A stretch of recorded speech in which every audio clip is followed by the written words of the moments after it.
drinking water supply, fights over water. What does fracking do? Poisons our water, poisons our air, uses millions of gallons of water that we need to grow food, to keep our people drinking for life. So what do we need to do? Ban fracking now! Ban fracking now! Ban fracking now! Ban fracking now! Ban fracking now! Ban fracking now! Before it comes to your neighborhood! Ban fracking now! It's coming Ban fracking a now! mile away. Ban fracking now! What happens in communities where oil and gas is being drilled, where fracking is taking place? What's happened in Pennsylvania? The Monongahela River was contaminated with wastewater from the fracking industry. Colorado communities are being overrun by gas drillers. Pavilion, Wyoming, surface disposal of wastewater, toxic wastewater from fracking has poisoned drinking water, groundwater in Pavilion, Wyoming. Do we want that in California? No! We need to stop the frack attack. Stop fracking in California. Are we going to have our chanters come out? All right. Well, we're just going to get this going. Where's the Can't Frack This dancers? All right. Doing it.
Director of Clean Water Action, and I just want to tell you that we have a lot of groups supporting this Stop Fracking with California coalition, and we're joined today by a number of them.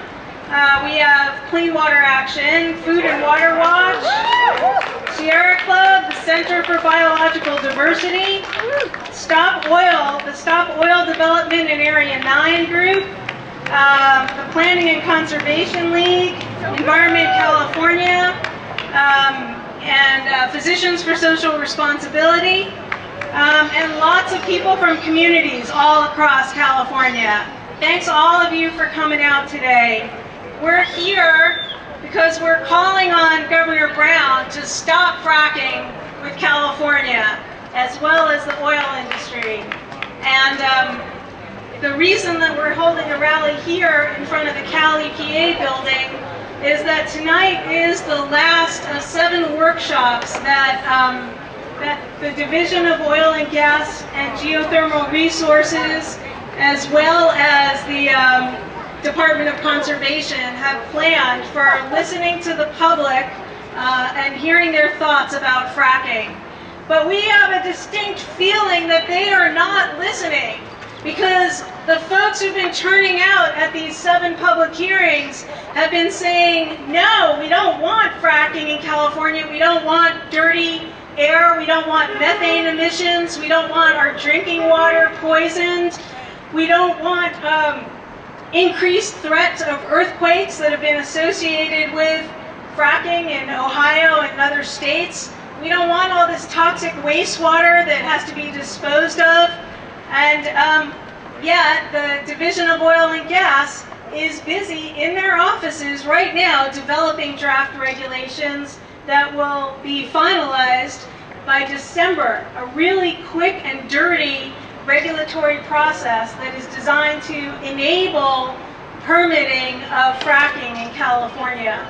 No thoughtful process has taken place that listens to the concerns and the demands of the public. So we are here today to say to Governor Brown, we want you to fulfill the promises that you have made to place California at the forefront of the move to a clean and safe energy economy. Developing the oil resources in the Monterey Shale in California will slow that process down, will not incentivize the oil and the gas industry to look to cleaner sources, the energy companies. We want them to be forced to start looking for the cleaner sources of energy, the ones that don't pollute our communities. And also, since fracking and oil drilling in California release significant amounts of methane, this is in direct conflict with AB 32, California's Global Warming Solutions Act, which is just on the precipice of being implemented in California. So allowing this tremendous amount of fracking that's being planned by the oil industry to move forward actually poisons our air further and is in conflict with AB 32. We've seen what's happened in other states. In Pennsylvania, where communities are being overrun by fracking for gas and where their waters have been poisoned in discharges to the Monongahela River and local creeks and local resources where people are being sickened and their animals are dying, livestock is dying. We've seen what's happened in Colorado, the same thing. We've seen Pavilion, Wyoming, where groundwater has been contaminated by the disposal of the toxic wastewater produced by fracking. You know, this industry uses hundreds of chemicals in injecting water and sand into in high pressure underground to fracture open the underground geology. And this goes right through drinking water sources, through aquifers, and then what's produced is the same toxics come right back out along with the other poisons that are underground. In California, that would be arsenic and radioactive materials and all kinds of naturally occurring pollutants. So we can't let this go forward in California. Yet California is the new fracking frontier. The industry is poised to drill baby drill in California. We've got 15 billion barrels of Monterey Shale oil. That represents 64% of the technically recoverable shale oil resources in the lower 48 states. And believe me, when you read the reports that Occidental and Veneco and PXP are reporting to their shareholders online, you can see that there's a lot of profit. You can see the dollar signs in their eyes, and they are ready to frack the heck out of California. We need to stop this. We already have citizens who are severely impacted by contaminated groundwater. We're particularly concerned about the Central Valley, where in the Tulare and Salinas area, it's predicted that 80% of the population's drinking water will be contaminated by nitrates by 2050. And already in the Central Valley, we have the highest rates of respiratory disease and asthma in the country. We can't afford to let this move forward. It harms our citizens, it harms our communities, it lowers property values, and it's a threat to increased earthquakes like they had in Youngstown, Ohio, from the injection of wastewater produced by fracking into underground injection wells. So for all these reasons, we're calling on the governor to take a close, hard look at this and say no to big oil, say no to this quick and dirty regulatory process, put the brakes on, and protect the citizens of California.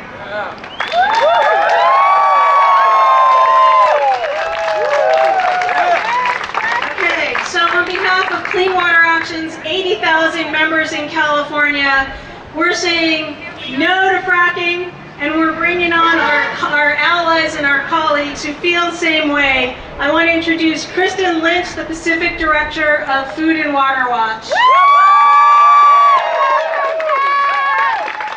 Well, thank you. It's really a pleasure to be here, although we shouldn't really have to be here, should we? The reality is that we know that fracking creates completely unacceptable risks to our air, our water, our land, our property, and ultimately threatens the climate that we live in. What's so crazy about this is that the industry knows it. We hear every day them talking in the papers about how safe it is. Well, I wonder why they then are spending millions of dollars lobbying Congress for exemptions to our most basic environmental protections. We're talking Safe Drinking Water Act, Clean Air Act, Clean Water Act. If this practice is so safe, why are they spending millions to get exemptions for their activities? It's outrageous. I don't know about you, but when I talk to people about what fracking is, right? Everyone here knows what fracking is. You know, you take toxic, carcinogenic chemicals, smash them into the earth at pipe bomb equivalents and more, and let gas and oil flow. I want to be able to look back and tell my children, I was there. I was there trying to stop this practice, because this practice, on its face, just poses risks.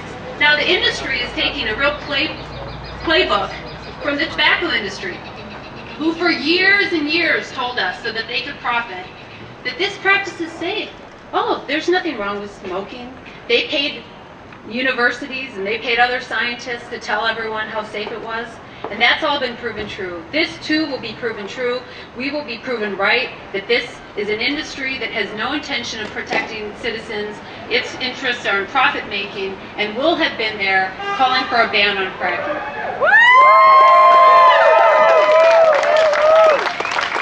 And when people talk about the inability to fund green energies and the inability to do research, I ask this: where are the billions of dollars that our Congress has given in exemptions and in subsidies to the oil and gas industry so that they can make billions in profits?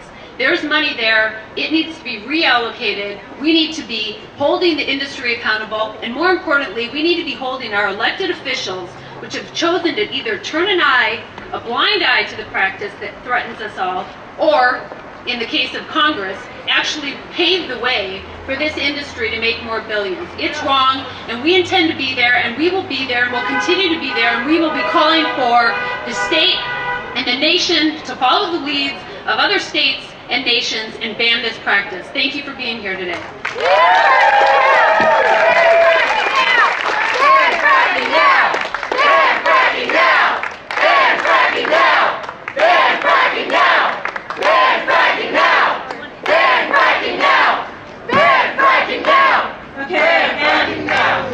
Next we have the extreme pleasure. I forgot to mention that we have had a great turnout from people all across the state today. We've had folks drive up from Culver City, Santa Barbara, Baldwin Hills, Bakersfield, Fresno, Santa Monica. These people came a long way because they're seeing what's happening in their communities, and they see the writing on the wall. So I want to introduce Culver City Council member Megan Solly Wells. Did I pronounce that correctly?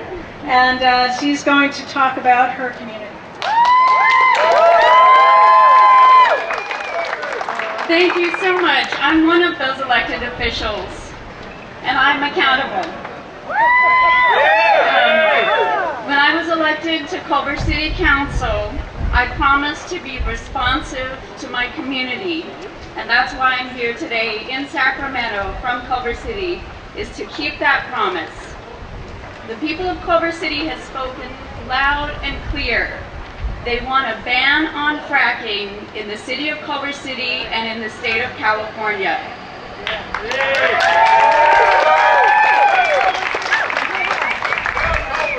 They've been organizing, demonstrating, researching, filming, tweeting, speaking out about the dangers of fracking and the need to stop it immediately. Why have they been so active? Because we live in the shadow of the largest urban oil field in the nation, the Inglewood oil field, 1,000 acres in the heart of Los Angeles, in a densely populated area, and 10% of that oil field is in my town, Culver City. We've already had neighborhoods evacuated because of toxic leaks. We've had damage to homes. We've had a high rate of cancer. Houses shifting from their foundations. And it's got to stop.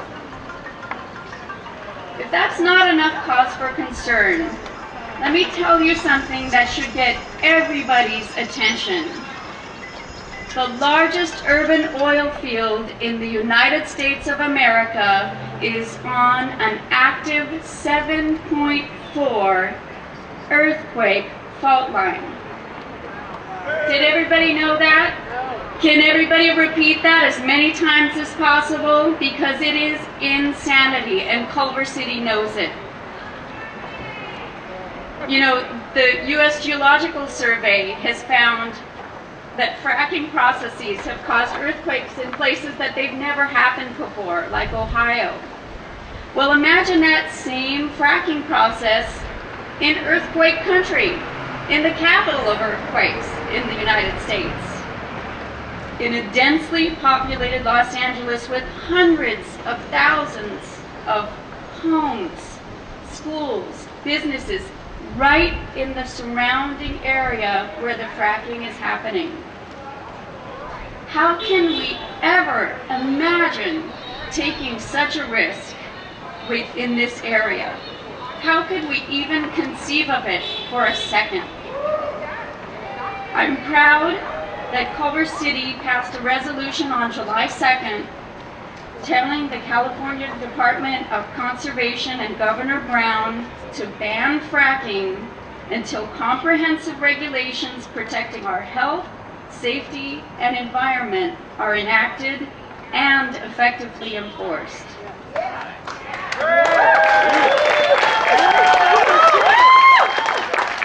I've been told that we're the first such city in California to do so.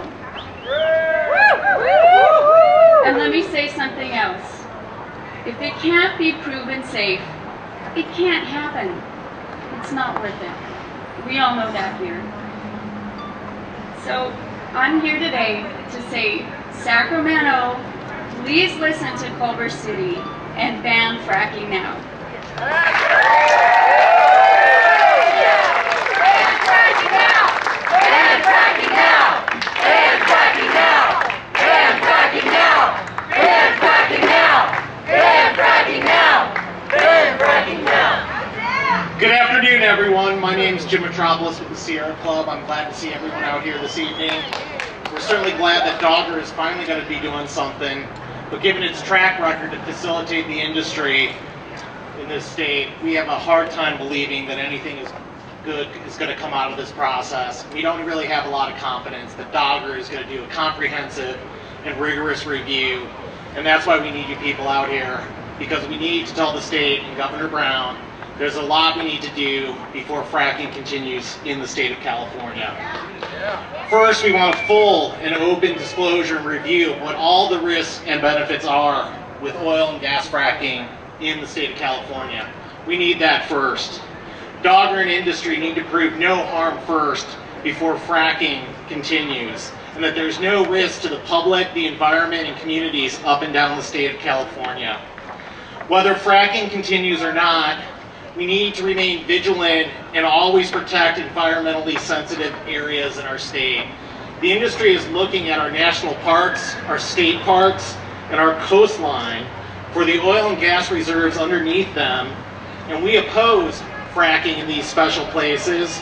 Our parks are irreplaceable treasures, and we need to protect these natural lands, our water, our wildlife, for our legacies, for our generations to come in the future. If the state can't do it, the Sierra Club will partner with cities, counties, individuals up and down the state, and we're going to tell them that we need to ban fracking unless it's proven that it's not harmful to everyone here. Thanks, everyone.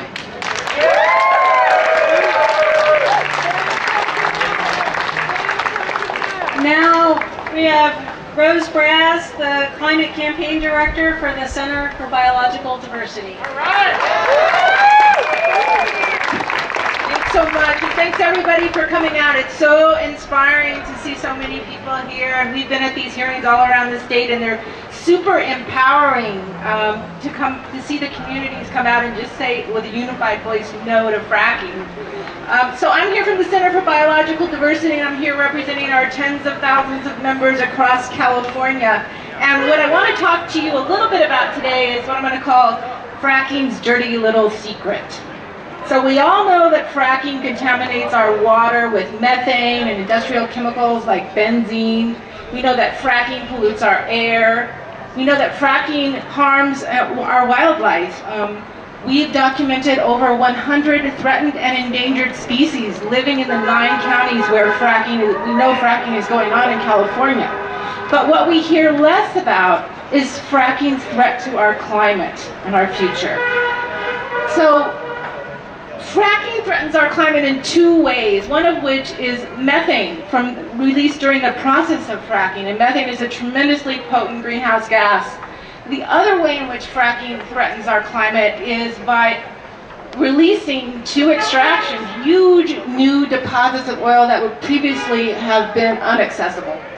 And you heard a little bit about the Monterey Shale here in California, and I'm going to tell you a little bit more. The Monterey Shale runs all the way from up here in Northern California, south through Los Angeles to Orange County. It potentially holds more than 60% of oil shale in this nation, and that's up to 15 billion barrels of oil. It's a huge, huge new potential reserve of oil. And if we allow oil companies to frack the Monterey Shale and take out anywhere near that amount, what we're doing is setting the fuse on a huge new carbon bomb that will shatter our state's efforts to combat global warming. I don't know if you heard the news today about the Greenland ice melt. Did people hear that news? Well, the scientists have been monitoring the Greenland ice melt, and NASA scientists today, when they read the July readings, thought that something was in error, because it showed unprecedented melting. It showed melting of 97% over 4 days. 97% of the Greenland ice sheet melting over 4 days. That's just staggering. It's staggering.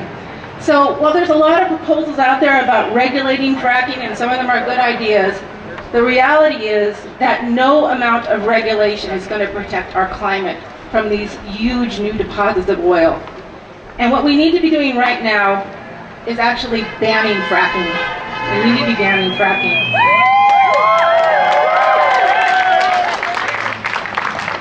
And we need to be turning to truly clean and renewable energy and moving away from risky new techniques to drain every last drop of fossil fuels from our planet. So thank you so much for coming out here today to say ban fracking now.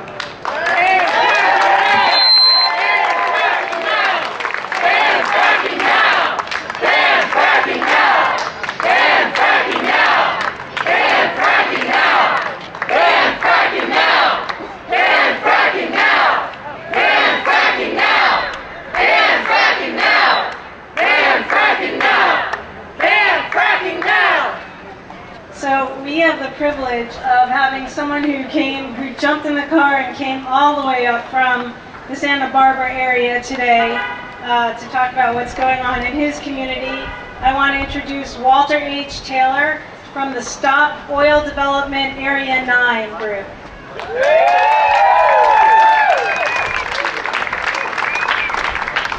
Good afternoon, everyone. I didn't know until February 4th of this year that we were going to have skin in the game in this fracking issue. We found out on February 4th that they were going to permit oil drilling and production, fracking, chemical injection, and flare stacks less than a mile from our home in the Westgate subdivision in Santa Maria. Santa Maria is a big oil town, and it's like the proverbial turd in a punch bowl when you're out there protesting oil in Santa Maria. But let me tell you, the ominous warnings in the final EIR will set your hair on fire. And if I may, I have a prepared statement. As I said before, my name is Walter Taylor. My wife Lisa and I live in southwest Santa Maria in Santa Barbara County. The Santa Maria City Council recently approved the rezoning of the strawberry fields directly west of our subdivision, Westgate Ranch. This new zoning scheme, the Area 9 Specific Plan, permits the following uses under oil, gas drilling, and production: hydraulic fracturing, chemical injection, and flare stacks, all within a mile of our home. The total number of wells permitted under the new zoning within this 890-acre industrial park can be as high as 70 oil and gas wells. The Area 9 Specific Plan, its final environmental impact report, the CEQA findings, and the Santa Maria City Council's own statement of overriding considerations point out that operation of oil production facilities in the specific plan area may pose health and safety hazards to nearby receptors due to the proximity of planned residential and commercial zoning adjacent to zoning for planned oil production facilities and activities. This adverse impact is significant and unavoidable. Despite the oral and written protests at the last Area 9 public hearing, my wife and I, several of our neighbors, and a former city councilman for Santa Maria, the Area 9 rezoning was approved, despite everything we tried. That former city councilman called the current council's approval process corrupt, as we left the city council chambers in dismay. Despite our efforts to stop Amherst Energy's drilling on private land within the city limits and across the street from our subdivision, none of us could afford the CEQA appeal process, estimated at $40,000 by an attorney with the Santa Barbara-based Environmental Defense Center law firm. Now it appears that our only hope is to play out this David and Goliath battle in the court of public opinion.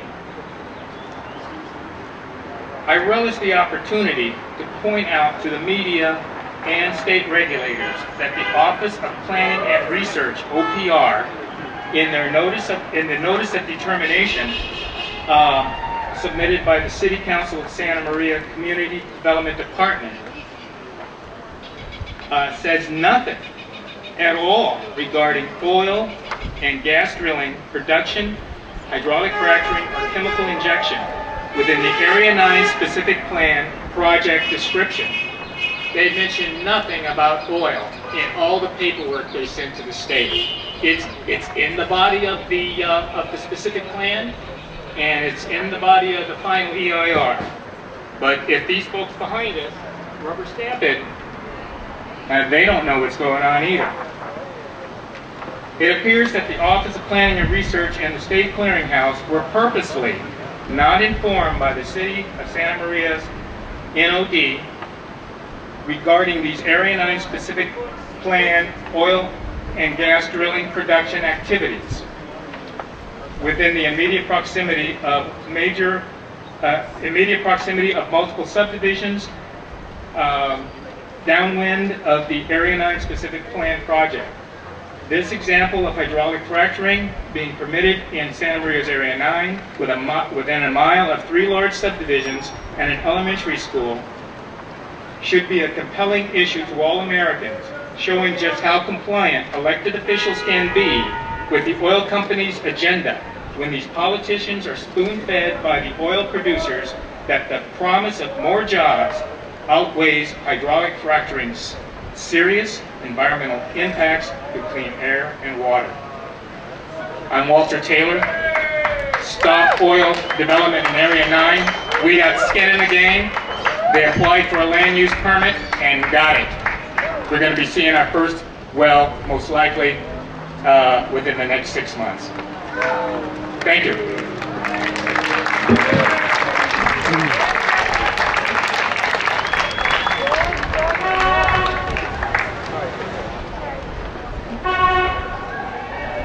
Thanks, Walter. Well, all right, so we have a few more commenters before we go inside and tell the Division of Oil and Gas and Geothermal Resources and the Department of Conservation what we think at their listening session. We hope they'll listen. But we want to take a quick break and bring the dancers back. We have the Can't Frack This dancers back, please.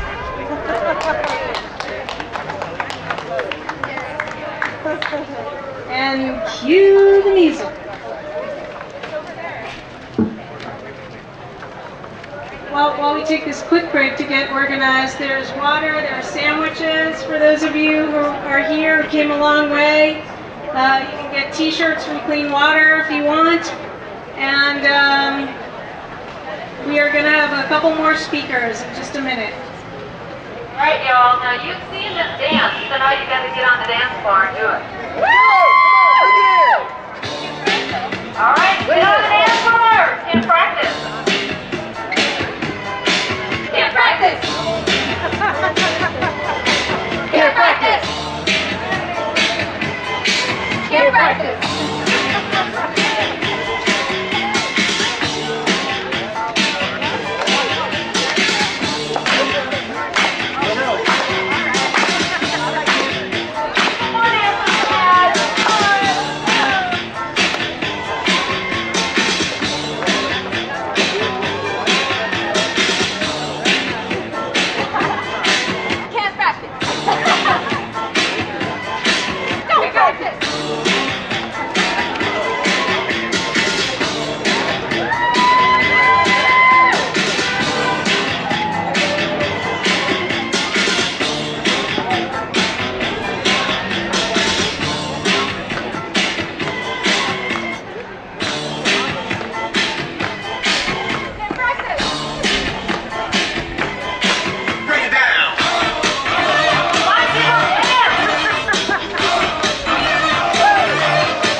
can't beat those can't practice dancers. Next up, we have Bruce Resnick, who's the Executive Director of the Planning and Conservation League. Not sure how you follow the dancers.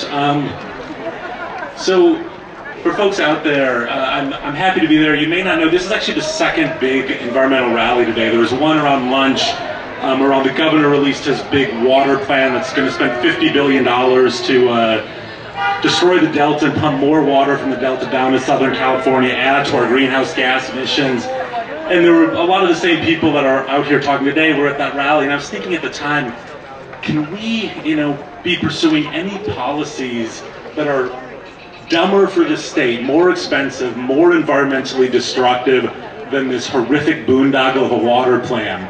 And then I thought, oh yeah, there's a fracking rally tonight as well.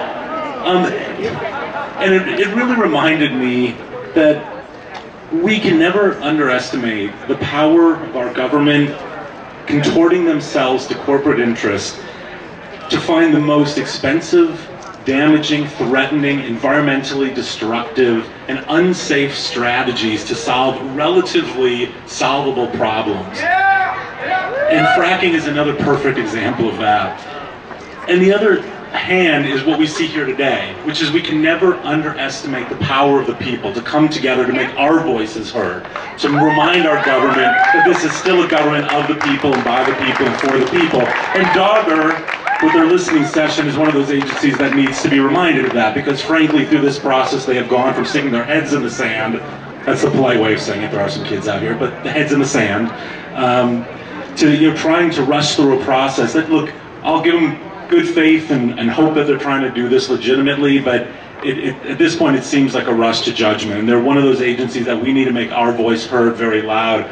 Now, you've already heard the laundry list of issues of fracking. I'm not going to repeat it. You guys all know it. I mean, you can go on and on about the environmental, the waste of water, contaminating groundwater, impacting communities, seismic events, greenhouse gas emissions, air quality emissions, the list goes on and on, impacts to agriculture.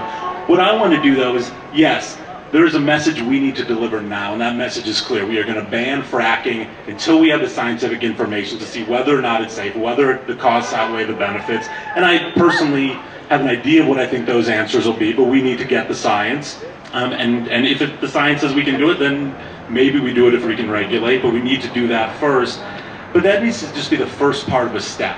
We need to move forward and figure out and work together and use the momentum of this group to actually identify those solutions, to get us onto renewable energy, to get our communities rebuilt, to get us off fossil fuels, to get us out of our cars and onto our bikes and walking in revitalized communities.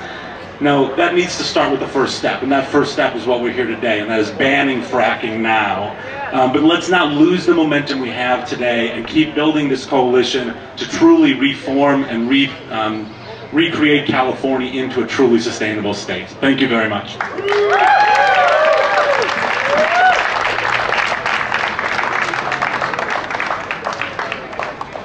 Thanks, Bruce. Next up, we have Dan Jacobson, the Executive Director of Environment California.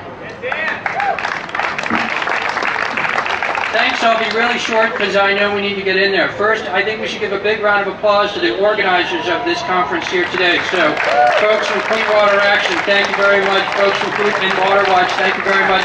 There's a bunch of other folks from the Center for Biological Diversity, folks from the Sierra Club. Thank you all very much for bringing this together. There's over 100 people here today calling on the state to stop fracking, to stop trying to endanger our drinking water, stop with the threats of the earthquake, stop with the threats to our food. We say no more fracking. Our position is very simple. Ban fracking. It's all we have to say on this issue. Ban fracking. If you want to talk about where we're going to get the energy from, California has enough sunshine that falls on just 7% of the roofs. That if we put solar on just 7% of the roofs in the state of California, we could power the whole state of California and be exporting energy to other states. Let's take energy choices that make sense. Let's take energy choices that protect the environment. Let's take energy choices that produce jobs. And let's not make a stupid mistake and increase fracking. Our simple message, ban fracking now. Thank you very much.